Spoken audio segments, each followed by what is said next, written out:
नमस्कार, हमारे digital platform पर आपका स्वागत है। आज हम बात करेंगे एक बेहद गंभीर मुद्दे के बारे में। लेह में लद्दाख को पूर्ण राज्य का दर्जा और संविधान की 6ठी अनुसूची में शामिल करने की मांग को लेकर हुई हिंसा ने लोगों और प्रशासन दोनों को हिला कर रख दिया है। ये कहानी है युवाओं की उम्मीदों, सामाजिक आंदोलन और सरकार से निराशा की। इस वीडियो में ये जानने की कोशिश करेंगे कि लेह में क्या हुआ है, क्यों हुआ है और अब क्या कदम उठाए जा रहे हैं।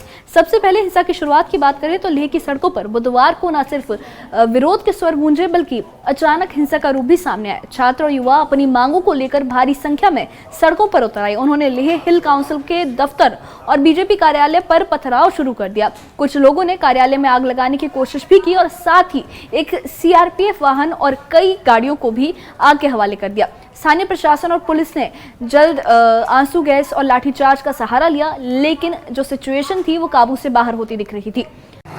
लद्दाख के लिए और व्यक्तिगत मेरे लिए सबसे बड़े दुख का दिन है, क्योंकि जिस रास्ते पे हम 5 साल से चलते आए, शांति का रास्ता था, जिसमें हम खुद पे दर्द और दुख लेते थे। 5 बार अनशन किया, लेह से दिल्ली तक चल के गए, मगर आज हमारे शांति के पैगाम को असफल होते देख रहे हैं, क्योंकि लेह में काफ़ी हद तक हिंसा हो रही है, गोलीबारी हो रही है, आगजनी हो रही है। तो मैं अपील करना चाहता हूँ लद्दाख के युवा पीढ़ी से कि वो इसे जितना हो सके जल्दी रोक दें। ये कोई लद्दाख के मुद्दे का समर्थन नहीं है, बल्कि इससे ये मुद्दा और भी गंभीर होता जाएगा। मैं अपील करना चाहता हूँ युवा पीढ़ी से कि वो अपना ये रोक दे। तो हम आज से अपना अनशन तोड़ रहे हैं, इसे रोक रहे हैं, और हम अब चाहते हैं कि एडमिनिस्ट्रेशन भी अपना ये दबाव रोक दे और युवा भी अपना ये हिंसा रोक दें। यही हमारी अपील है। हिंसा के बाद प्रशासन ने वहां पर धारा 163 लागू कर दी और इसके अनुसार लेह में 5 या उससे ज्यादा लोगों के जमा होने पर रोक है। किसी भी तरह के जुलूस, रैली और मार्च पर रोक लग गई है। लाउडस्पीकर वाले वाहनों के उपयोग पर भी प्रतिबंध लग गया है और शांति और सौहार्द भंग करने वाले बयानों पर भी रोक है। ये फैसला कानून व्यवस्था बनाए रखने के लिए लिया गया है। शहर में अब लोग मुख्य बाजारों में कम दिखाई दे रहे हैं और यातायात पूरी तरह से प्रभावित हुआ है।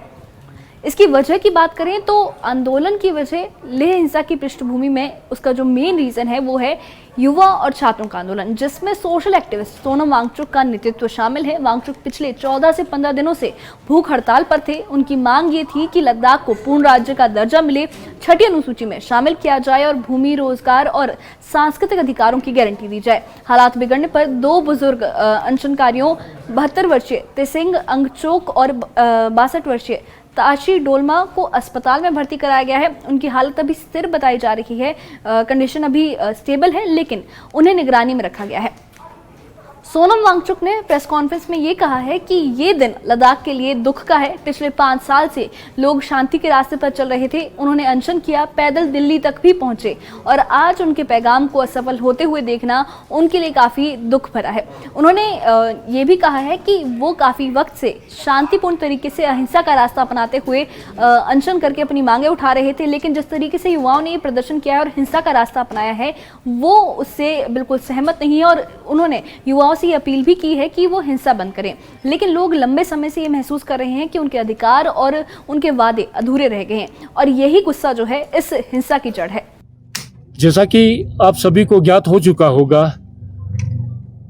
लद्दाख के लोगों की तरफ से एपेक्स बॉडी के एजिस के अंदर लद्दाख के 4 मुद्दों को लेकर काफ़ी अरसे से हम लोग एक यहाँ पर आंदोलन चला रहे थे। तो आज का दिन भी उसी सिलसिले में एक बहुत बड़ा यहाँ मजलिस का होना, ये जितने भी हमें सोशल रिलीजियस ऑर्गेनाइजेशन के यूथ विंग है और एपेक्स बॉडी के यूथ विंग, उनकी जानिब से आज एक हड़ताल का कॉल यहाँ पर दिया गया था, जो कि बहुत पीसफुली चल रहा था।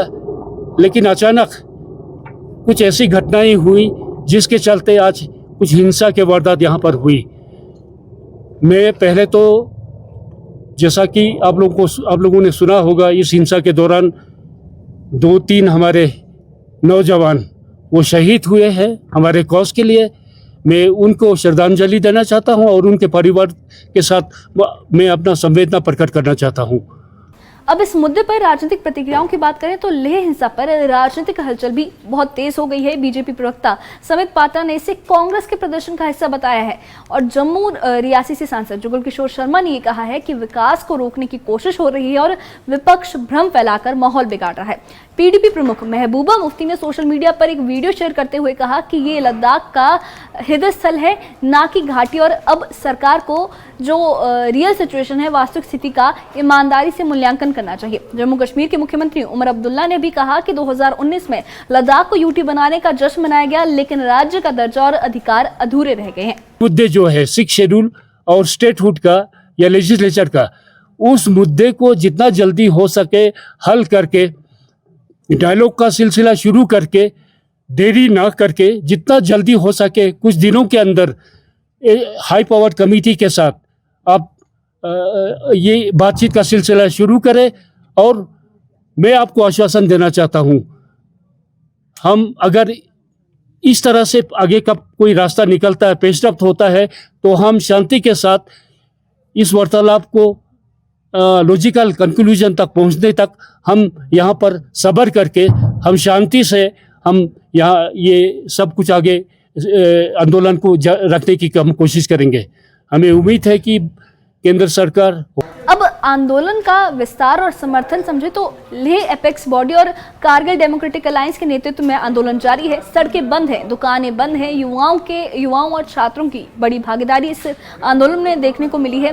सभी छात्र संगठन और युवा समूह इस आंदोलन का खुला समर्थन कर रहे हैं। आंदोलन अब सिर्फ भूख हड़ताल तक सीमित नहीं है, बल्कि ये पहचान, भूमि अधिकार, रोजगार और सांस्कृतिक संरक्षण की लड़ाई बन चुका है। स्थानीय प्रशासन ने तुरंत नियंत्रण स्थापित करने के लिए धारा 163 लागू की है। पुलिस और सुरक्षा बलों की सतर्कता बढ़ाई गई है। स्थानीय लोग डर और निराशा के बीच अपनी रोजमर्रा की जिंदगी जीने की कोशिश कर रहे हैं। ये सिचुएशन लेह और लद्दाख की शांति और सामाजिक संतुलन के लिए चुनौती मानी जा रही है। सरकार अब ये उम्मीद में है कि वो तत्काल समाधान और संवाद के जरिए युवा और जनता के गुस्से को शांत करेगी।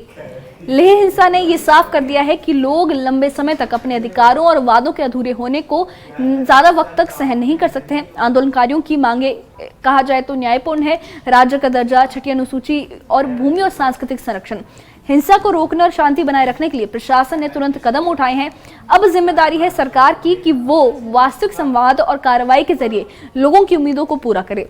लेह की ये जो घटना है, ये इवेंट है, ये सिर्फ एक आंदोलन नहीं बल्कि एक चेतावनी के तौर पर भी देखा जा रहा है कि युवा और नागरिक अब शांतिपूर्ण असंतोष को व्यक्त करने में सीमित नहीं रह सकते हैं।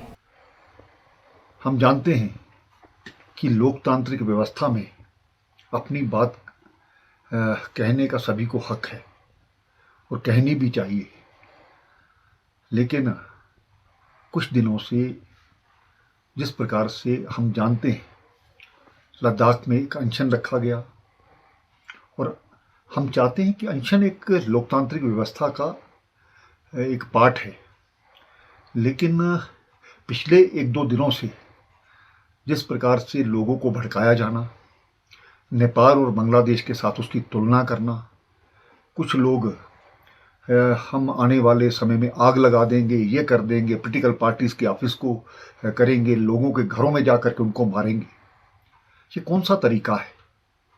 इस प्रकार के जो तरीके हैं इसको हम लोकतंत्र की व्यवस्था के खिलाफ मानते हैं। हम जानते हैं पिछले दिनों से जो एक मांगों को लेकर के बात चल रही है, केंद्र सरकार द्वारा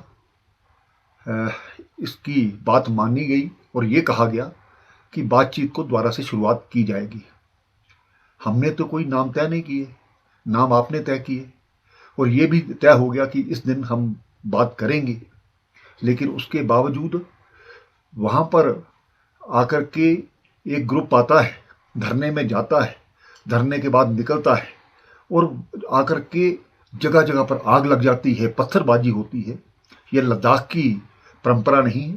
तो ये थी लेह से जुड़ी पूरी कहानी, युवा गुस्से की, प्रशासनिक कदम की और राजनीतिक प्रतिक्रियाओं की। लद्दाख के लोग अब राज्य का दर्जा और संवैधानिक अधिकार पाने के लिए काफी ज्यादा दृढ़ निश्चय बनाए हुए हैं और इस वक्त यही उम्मीद की जा रही है कि जल्द ही शांति बहाल हो और इस मुद्दे का कोई समाधान मिले। इस बारे में आपकी क्या राय है, हमें कमेंट बॉक्स में अपनी राय जरूर बताइए और इससे जुड़े अपडेट्स के लिए और ऐसी ही खबरों के लिए हमारे चैनल के साथ बने रहिए। हमारे चैनल को सब्सक्राइब करिए। शुक्रिया।